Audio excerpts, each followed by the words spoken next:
আসসালামু আলাইকুম প্রিয় বন্ধুরা।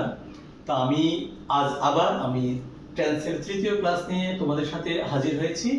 আজকে যে প্রবলেমটা আমি তোমাদের সাথে তোমরা হোয়াইট বোর্ডে দেখতে পাচ্ছ, আমি লিখেছি সাম ইম্পর্টেন্ট ভার্বস। তোমাদের জন্য আমি এখানে 10টি ভার্ব বেছে নিয়েছি। এই 10টি ভার্ব একটা এক্সাম্পল হিসেবে তোমাদেরকে আমি দিয়েছি, আরও তোমরা বেছে নেবে। শিক্ষার্থী বন্ধুরা খেয়াল করো, গত পর্বে আমি তোমাদেরকে শিখিয়েছিলাম সিম্পল, বিশেষ করে present simple, first simple and future simple এর যে চিহ্ন, গঠন এবং স্ট্রাকচার এবং এক্সাম্পল দিয়ে তোমরা এটাকে আইডেন্টিফাই করেছো এবং তোমরা চেঞ্জিংও শিখেছো। তো আজকে তোমাদেরকে এই কাজটুকু আরেকটু ভালোভাবে করার জন্য আজকের এই ক্লাসে আমি সিম্পল আর ইনডিফিনিট নিয়ে আবার কথা বলতে এসেছি, যাতে তোমাদের পূর্বের ক্লাসটা আরেকটু বেশি করে মনে থাকে। সেই জন্য শিক্ষার্থী বন্ধুরা, তোমরা সবসময় একটা জিনিস খেয়াল করবা, আমি এখানে লিখলাম S plus B plus O, এটা একটা স্ট্রাকচার। এটা একটা কি স্ট্রাকচার? দ্যাট মিন্স এটা কিসের স্ট্রাকচার দেখেই তোমরা বুঝতে পেরেছো, subject plus verb plus object. এটা হচ্ছে আমাদের অ্যাসার্টিভ সেন্টেন্সের স্ট্রাকচার। এই টেন্স যখন আমরা পড়ছি, সর্বপ্রথম আমরা টেন্সের অ্যাসার্টিভ স্ট্রাকচার দিয়ে পড়ছি, দেন আমরা এটাকে ইন্টারোগেটিভে নিয়ে যাব বা অন্য প্যাটার্নে নিয়ে যাব, সেটা পরের বিষয়। তো শিক্ষার্থী বন্ধুরা, আমি তোমাদেরকে বলবো, আমাদের কোনো একটি সেন্টেন্স যখন বিল্ড আপ করবো, সেক্ষেত্রে আমাদের সবার আগে যে জিনিসটা আমাদের খুবই প্রয়োজন, সেটা হচ্ছে ভার্ব। কারণ verb is called the soul of English sentences. ভার্বকে বলা হয় ইংরেজি বাক্যের প্রাণ। তো সেক্ষেত্রে আমি যদি কিছু ভার্ব পেয়ে যাই, দেন আমার ইচ্ছে মতো আমি সাবজেক্টকে শুরুতে এনে একটা অবজেক্টিভ ফর্ম এনে আমি একটা সেন্টেন্স তৈরি করতে পারি। সেজন্য আমি এই ভার্বগুলো তোমাদেরকে দিয়েছি। তো ফার্স্ট অফ অল, আমি গত ক্লাসে তোমাদেরকে শিখিয়েছিলাম P1S। দ্যাট মিন্স তোমরা বলেছো P1S বলতে প্রেজেন্ট সিম্পল। দেন আরেকটা বলেছি P2S, first simple. Last one বলেছি FS, that means future simple. তো শিক্ষার্থী বন্ধুরা, এবার আমরা যে কাজটি করব, সাপোজ এই রাইট ভার্বটিকে দিয়ে আমি কি করব, একটা যে কোনো একটা ফরম্যাট করলে হবে। আমি একটা কাজ করলাম, সাপোজ আমি লিখলাম প্রেজেন্ট সিম্পল করব। এখন আমি রাইট শব্দটা এখানে ইউজ করলাম, ওকে, রাইট। এবার তোমাদেরকে আমি যেটা আজকে মূলত বোঝাতে চাচ্ছি, যেমন আমাদের শিক্ষার্থীদের একটা প্রবলেম আমরা দেখি, তারা মেক সেন্টেন্স করতে তাদের গিয়ে প্রবলেম হয়। কোনো প্রবলেম নেই, আজকের ক্লাসের পরে তোমাদের জন্য এটা খুব ইজি হয়ে যাবে। সেক্ষেত্রে তোমরা একটা সুইটেবল ভার্ব পেয়েছো, আমি এখানে রাইট নিয়ে এসেছি। দেন ভার্ব মানে হচ্ছে ক্রিয়া, ক্রিয়া মানে হলো কাজ। কাজটা কে করবে? কাজটা যে করবে সে হচ্ছে কর্তা বা সাবজেক্ট। তাহলে সুইটেবল একটা সাবজেক্ট তুমি আনতে পারো, যদু, মধু, রাম, শ্যাম, হরিপদ, কৃষ্ণ, অথবা তোমার অ্যাজ লাইক ইউ, তুমি যেটা পছন্দ করো। তাহলে আমি সাপোজ এখানে লিখলাম মতিন, ওকে। তাহলে কি লিখলাম? মতিন রাইট। শিক্ষার্থী বন্ধুরা, তোমাদেরকে গত ক্লাসে আমি স্পেশাল বলেছিলাম, যে একটা নোট দিয়েছিলাম, সেটা হচ্ছে প্রেজেন্ট সিম্পল টেন্সে কর্তা যদি মানে সাবজেক্ট যদি থার্ড পারসন এবং সিঙ্গুলার নাম্বারের হয়, তাহলে ভার্বটাকে সিঙ্গুলার করতে হবে। According to subject we should write down it's verb. তাহলে আমরা একটা কাজ করব, মতিন হচ্ছে আমিও না, তুমিও না, অন্য কেউ একজন। তাহলে থার্ড পারসন সিঙ্গুলার, সেই ক্ষেত্রে আমরা কি করব, শুধুমাত্র প্রেজেন্ট সিম্পল টেন্সে ভার্বের সাথে এস বাই এস লাগাবো। যেহেতু কোনো ভার্বের শেষে যদি ই থাকে, তাহলে সেখানে শুধু আমরা এস যুক্ত করব। এখানে ই আছে তাই এস যুক্ত করেছি। তাহলে মতিন রাইটস। এখন মতিন লিখে, কি লেখে? আর তুমি যদি বলো একটা সিটি লেখে, তাহলে তুমি লিখবে এ লেটার। তুমি যদি বলো একটা কবিতা লেখে, এ পোয়েম। তুমি যদি বলো একটা উপন্যাস লেখে, এ নোভেল, অ্যাজ ইউ উইশ। তুমি যেটা লেখো, সাপোজ আমি লিখলাম এ নোভেল, ওকে। মতিন একটা উপন্যাস লেখে। তাহলে এটি দেখে সাবজেক্টের পরে প্রেজেন্ট ফর্ম দেখে আমরা বুঝে গেলাম এটা প্রেজেন্ট সিম্পল। শিক্ষার্থী বন্ধুরা, এখন আমার কাজ হচ্ছে, আমাকে কি করতে হবে, যে ফর্মে আছে সেই ফর্মটা আমি রাখতে পারবো না, সেটাকে আমি কোথায় নিয়ে যাব? সেটাকে অপর দুই ফর্মে নিয়ে যাব।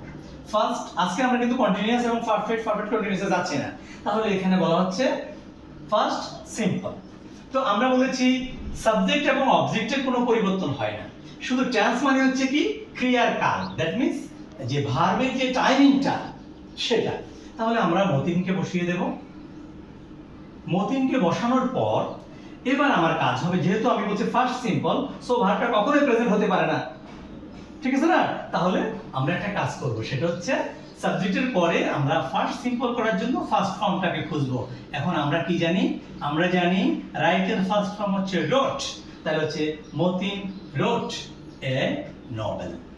ওকে ফাইন, এবার আমরা ফার্স্ট সিম্পল করে ফেললাম ইজিলি। এখন আমাদের কাজ ফিউচার সিম্পল। শিক্ষার্থী বন্ধুরা, ফিউচার বললেই কিন্তু তোমাদের মাথায় এটা থাকতে হবে যে ফিউচার মানে হচ্ছে আলাদা কিছু একটা আনতে হবে, কারণ কাজটা এখনো হয়নি, ভবিষ্যতে হবে। বে ব বি, দ্যাট মিন্স মতিন কিন্তু এখনো উপন্যাসটি ফিউচার হলে লিখবে না, সে লিখবে ভবিষ্যতে, মানে লিখেনি, সে লিখবে। সো আলাদা কিছু বুঝাতে গিয়ে, ভবিষ্যৎ বুঝাতে গিয়ে আমাদেরকে সে অথবা উইল আনতে হবে। তাহলে আমরা প্রথমে কি করব? মতিনকে অ্যাজ ইউজুয়াল বসিয়ে দেব। বসিয়ে দেওয়ার পরে আমরা খেয়াল করব মতিনকে আমি, মতিন কি তুমি? না, আমিও না, তুমিও না। মতিন হচ্ছে একটা থার্ড পারসন, যেটাকে আমরা বাংলায় বলি নাম পুরুষ। তাহলে সেক্ষেত্রে থার্ড পারসন সিঙ্গুলার হলে আমরা কি করব? তার সাথে উইল বসাবো। ফার্স্ট পারসন হলে শ্যাল বসাতাম, এখন আমরা উইল বসিয়েছি। আমরা কিন্তু জানি যে ফিউচার টেন্সের ক্ষেত্রে নিয়ম হচ্ছে শ্যাল উইলের পরে কি আনতে হয়? প্রেজেন্ট ফর্ম আনতে হয়, বেস ফর্ম আনতে হয়। সেক্ষেত্রে আমরা লিখব রাইট। মজার বিষয় হচ্ছে তোমাদের কারো কারো মনে প্রশ্ন জাগতে পারে যে শ্যাল উইলের পরে এখানে তো প্রেজেন্ট টেন্সে আছে রাইটস, তাহলে এখানে রাইটস হলো না কেন? শিক্ষার্থী বন্ধুরা খুব মনোযোগ দিয়ে রাখবে, মনোযোগ দিয়ে খেয়াল করবে। রাইট ফর্ম অফ ভার্ব এই বিষয়টা তোমাকে খুব কাজে দিবে। সেটা হচ্ছে can, could, shall, should, will, would, may, might, must, dare, use two.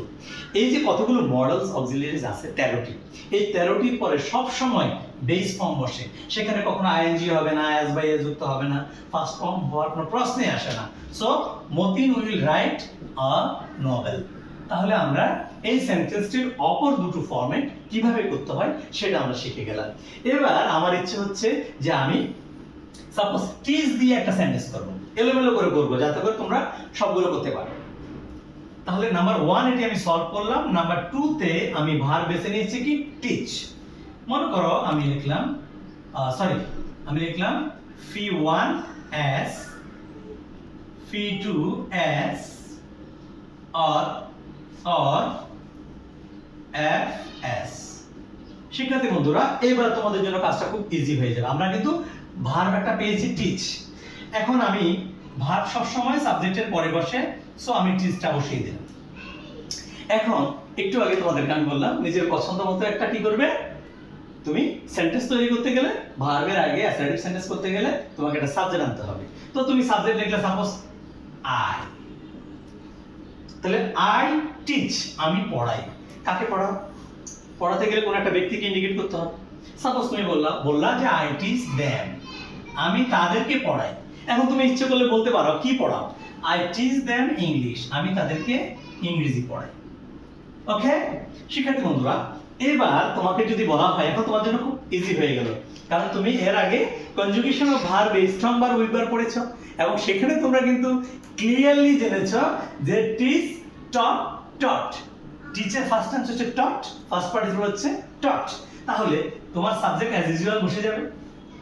এবার যখন ফার্স্ট সিম্পল বলবে বা ফার্স্ট ইনডেফিনিট বলবে, তখন তুমি প্রেজেন্ট ফর্মকে কি করবা? ফার্স্ট ফর্ম করে ফেলবা। তাহলে তোমার টি এ ইউ জি এস টি, টট। এই টট অবজেক্ট যে দুটো আছে দুটোই বসিয়ে দিবে, দেন ইংলিশ। তাহলে কি হলো?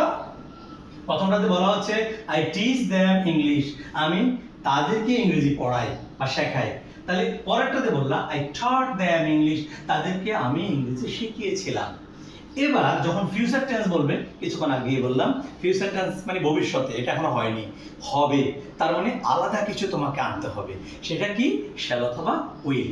তো তুমি লিখবা আই, এর সাথে শ্যালও বসে, উইলও বসে। প্রকট ইচ্ছা বোঝালে উইল লিখতে পারবে, তবে আমি বলবো তুমি আই শ্যালটা ইউজ করো এখানে। I shall. এখন কি তুমি টিচ লিখবে নাকি টট লিখবে? অবভিয়াসলি তুমি টিচ লিখবে। কেন? তুমি তো শিখলে শ্যাল উইলের পরে প্রেজেন্ট টেন্স বসে, তাহলে তুমি টিচ বলবে। দেখো টি এ সি এইচ, টিচ। তাহলে আই শ্যাল টিচ দেম, বাকি সব বসিয়ে দিবে দেখে দেখে, ইংলিশ। তো প্রিয় শিক্ষার্থী বন্ধুরা, দেখো এখন তুমি বললা আমি তাদেরকে ইংরেজি শেখাবো আর শিখাবো। তাহলে এই যে চেঞ্জিংটা তোমাদের কাছে এখন অনেকটা ইজি মনে হচ্ছে না? ইনশাআল্লাহ। এবার আমি তোমাদেরকে একটু উল্টো করে একটা দেখাবো, তারপর তোমাদেরকে বাকি 7টা আমি প্র্যাকটিস দেব। শিক্ষার্থী বন্ধুরা, এখান থেকে যে কোনো একটা ভার্ব আমাদের পছন্দ মতো আমরা নিয়ে নেব। ধরো আমি যদি তোমাকে বলি এই টেক শব্দটিকে আমি নিয়ে নিলাম, তাহলে এটা দিয়ে আমি কিভাবে করব দেখো। প্রথমে আমি লিখব ফিউচার সিম্পল। দেখো একটু উল্টে দিলাম। এখানে ফিউচার সিম্পল যখন বলবো তখন তোমার টেকটা তোমাকে আনতে হবে। আমি আনলাম টেক, টেক। এবার আমাকে একটা সাবজেক্ট আনতে হবে। আর তুমি একটু আগে আমরা কথা বলেছিলাম, সেটি হচ্ছে ফিউচারে আলাদা একটা শব্দ আনতে হয়, শেল অথবা উইল।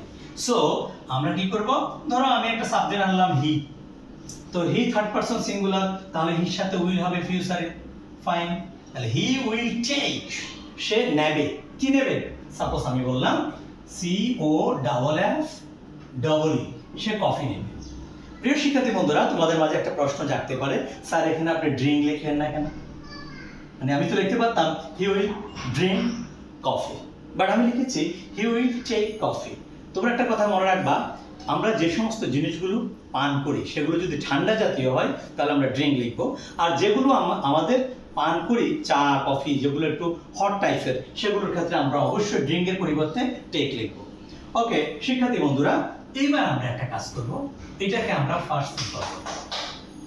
এটাকে যখন আমরা ফার্স্ট সিম্পল করতে যাব, কিছুক্ষণ আগে তোমরা বলেছো ফার্স্ট সিম্পলে ফার্স্ট ফর্ম বসে, তাহলে এখানে আমার কি উইল আসবে? অবশ্যই না। কেন? উইল তো আমার ফিউচারের। সো আমি লিখব হি টেক এর ফার্স্ট টেন্স কি বলেছো তোমরা? টুক। তাহলে হচ্ছে হি টুক, টেক টুক কফি। ওকে, দেন প্রেজেন্ট সিম্পল। প্রেজেন্ট সিম্পলে তোমরা কি শিখছিলে? তোমরা শিখেছো প্রেজেন্ট সিম্পলে ভার্বের প্রেজেন্ট ফর্ম হবে সাবজেক্টের পরে। সো সাবজেক্টে অ্যাজ ইউজুয়াল আমরা বসিয়ে দিলাম। এখন এই টেক এর প্রেজেন্ট ফর্ম হচ্ছে টেক, সো আমরা টেক লিখলাম COFFE। শিক্ষার্থী বন্ধুরা, এখানে একটা প্রবলেম তোমাদের নিশ্চয়ই মনে থাকার কথা, প্রেজেন্ট সিম্পল এই একমাত্র 12টি ফর্মের মধ্যে একটি ফর্ম যেখানে সাবজেক্ট যদি থার্ড পারসন সিঙ্গুলার হয় তাহলে ভার্বের সাথে অ্যাজ বা এস দিতে হয়। এখানে হি মানে কে? আমিও না তুমিও না, সে একজন, থার্ড পারসন সিঙ্গুলার। সো আমরা এখানে একটা এস লাগাবো। টেক্স যেহেতু ই আছে তাহলে আমরা এস লাগাবো। তো শিক্ষার্থী বন্ধুরা, আমার বিশ্বাস তোমরা, আমি যেভাবে তোমাদেরকে আজকে যে তোমাদের ফার্দার আমি সিম্পল টেন্সের উপর আর ইনডিফিনিট টেন্সের উপর যে ক্লাসটা নিলাম, আমার বিশ্বাস তোমরা বাসায় আমি যেই 1, 2 or 3 এই তিনটা ভার্বের আগে সাবজেক্ট এবং ভার্বের পর সুইটেবল অবজেক্ট এনে সেন্টেন্স বিল্ড আপ করে আমি কি করেছি যে প্রেজেন্ট, ফার্স্ট এন্ড ফিউচারের সিম্পল ফর্মগুলো আমি চেঞ্জিং করেছি। তো আমি আশা করছি তোমরা সবাই আমাদের মিট, গিভ, কাম, ড্র, স্লিপ, ফ্লাই এবং বিল্ড এই শব্দগুলো দিয়ে তোমরা সেন্টেন্স এভাবে তৈরি করবে, সুবিধার মতো সাবজেক্ট সুবিধার মতো অবজেক্ট বসিয়ে তোমরা সেন্টেন্স তৈরি করে দেন চেঞ্জিং করবে এবং সেটি আমার হোয়াটসঅ্যাপে, মেসেঞ্জারে এবং কমেন্ট বক্সে জানাবে। পরবর্তী ক্লাসে তোমাদের সাথে কন্টিনিউয়াস টেন্সের প্রবলেম নিয়ে আমি উপস্থিত থাকবো। সে পর্যন্ত তোমরা ভালো থাকো, সুস্থ থাকো। আল্লাহ হাফেজ।